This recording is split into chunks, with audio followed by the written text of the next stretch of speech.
questions. Just on workplaces, we seem to be having fewer outbreaks in workplaces. Are you confident we've seen the worst of that pass now? I think it's certainly improving day by day. We're seeing fewer total outbreak numbers each day in terms of new outbreaks, but outbreaks still make up 30 or 40% of our cases every day in terms of being linked to outbreaks, but that includes aged care and healthcare settings as well. There's probably another 40% that are the close contacts of known positive cases, and the remaining 20 or fewer percent are those mystery cases or cases still under investigation. So outbreaks still are not insignificant, but I think the workplace outside of healthcare are a smaller and smaller proportion of those because of all of the things that have been planned for and the real focus on prevention and preparation, and the COVID safe directions are certainly part and parcel of that. The overall trend, do you see today's numbers fitting in where you wanted them to be? They're a bit stubborn, but 3 days under 150 is not bad, and I think they'll continue on their downward trend.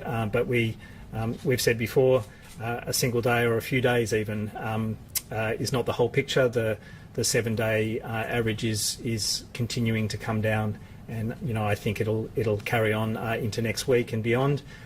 We know that the restrictions that are in place put that downward pressure on transmission, and so that will show in the numbers over time. Professor Sutton, last time when we entered into stage 3, the numbers slowly crept up to the point where it reached, close to 700 odd. When we return to stage 3 next time, what are some of the key things you learned from the previous stage 3 that you think we should do differently this time? Well, I think we obviously have to get down to very low numbers to be confident that they'll be under control. They'll be under control by virtue of whatever restrictions that we have in place coming out of stage 4, but they'll also be under control in terms of the turnaround time for testing, the follow-up for every case and every close contact. So all of those processes need to be as robust as possible, and we'll need the testing numbers to continue. I think it's testament to New Zealand that, having gone 102 days without a single case, that people were still presenting with cold symptoms for coronavirus testing. They wouldn't have found a significant cluster if people still didn't have it in their minds that with even mild illness that they should come forward for testing. And so that'll be an absolute pillar that will continue to push right through beyond stage 4. Given the level of lockdown we're in now, I guess some people are sort of wondering how people get infected under this environment in the first place. Can you shed a bit of light on, is it coming from workplaces or is it sort of surfaces, or I guess if you knew that? Look, transmission is still close contact with other individuals. It's still that distance of less than 1.5 metres, and it's probably when people have their guard down. Certainly there's transmission as people might pick it up at work and take it back to their families, but we know that people also have to separate from their families. If they are a close contact and they need to go into quarantine, they need to try and minimise the contact with the rest of their family to the extent possible. And again, we would support that in whatever way that we can, if we can offer up a hotel space for people who need to quarantine because they're in a big household or they're normally in close contact with a number of others. We don't want to see that continued spillover into close contacts. But in the workplace, there are some workplaces where close contact is really part and parcel of your work, and that's obviously where we're using PPE and making sure that people are never coming to work symptomatic. That's an ongoing battle for us. People will still turn up to work with very mild symptoms because they are dismissing it as potentially coronavirus. So everyone needs to work on the assumption that it's coronavirus until proven otherwise, and it's only proven otherwise when you get that test and that negative result, and you still stay away from work until you're well. So that has to happen. But the transmissions might happen in workplaces when people have their guard down. That might mean that they don't always have their mask on, they don't always keep that 1.5 metre distance, or that they might see someone socially as they step out of work, on the way home. People need to be mindful of this all of the time. It's hard work, there's no question that sustaining these behaviours are really tricky and they're burdensome for people, but that's where transmission's occurring. Those sometimes brief encounters that are close, droplet spread, because it's coughs and sneezes that'll transmit this virus. Just on after September 13, I'm sure I speak for everyone when I say this has been the longest 3.5 weeks of my life. And that comes after, obviously, we spent a few weeks in stage 3. Is there any sense of hope that we might be able to do a little bit more, even in terms of seeing loved ones and friends outside, even in stage 3 after September 13 than we were beforehand? Of course, we're wanting to look at that. We understand the significant pain and strain that it means for people. We do have to review right through the next couple of weeks where transmission's occurring and what it'll mean. What are the lowest risk settings? What are the lowest risk interactions that can be part of that lifting of restrictions? And that'll come out through our review of the data and each and every case.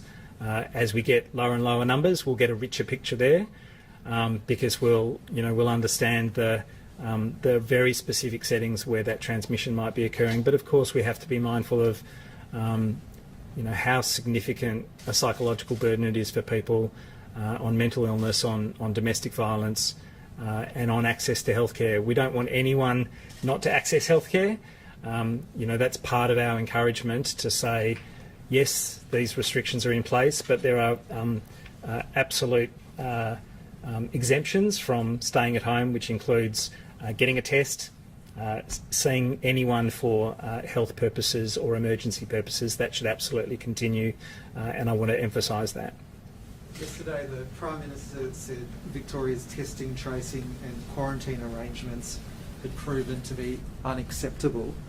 As someone who works in the health department, what did you make of those comments from the Prime Minister? I don't comment on political statements. I haven't heard it directly. I wouldn't provide comment. I know that the team has worked tirelessly for 7 months. That we've gotten through the entire first wave to a point where we drove cases down on days to 0. It's been successful in that regard. We've been challenged by a second wave. That is not unique to Victoria. That's exactly what Europe is about to step into over summer, with 500 million people who are going to be struggling against a really significant wave, with already some of those countries with thousands upon thousands of cases per day.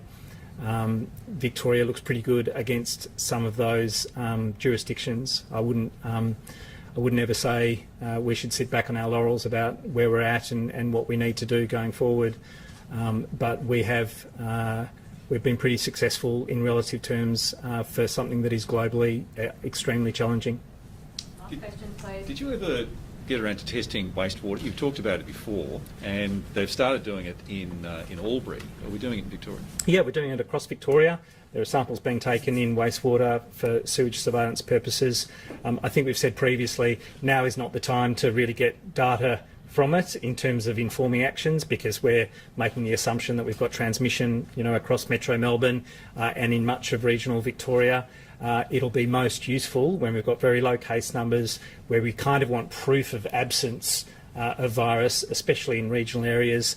When we stop seeing cases there, which we will in the next couple of weeks for a lot of local government areas. We're now up to dozens and dozens that have no active cases.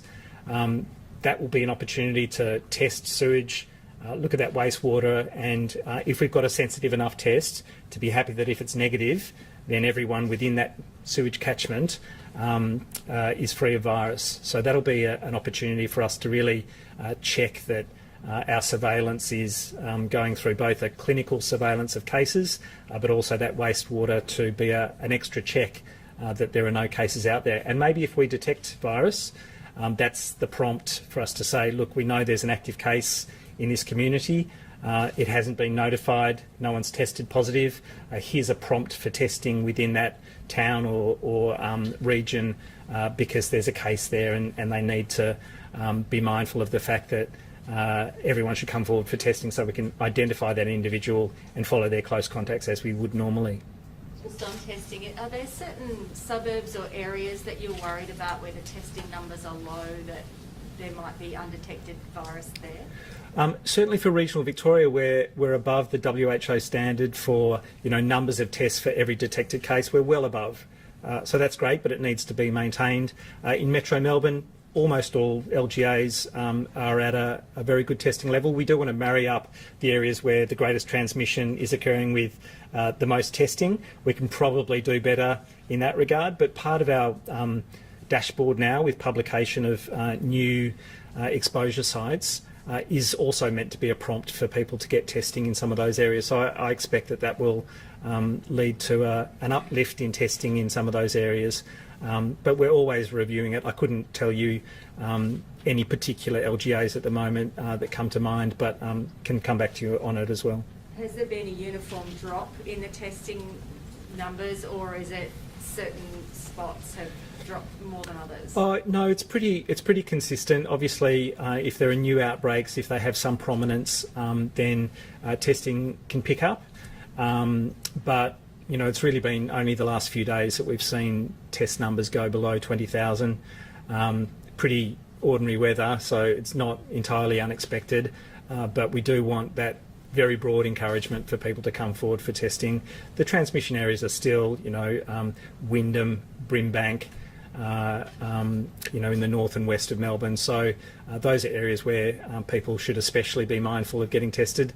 But it's certainly the case that across the state, anyone with compatible symptoms should come forward for testing. Thank you. Any other issues?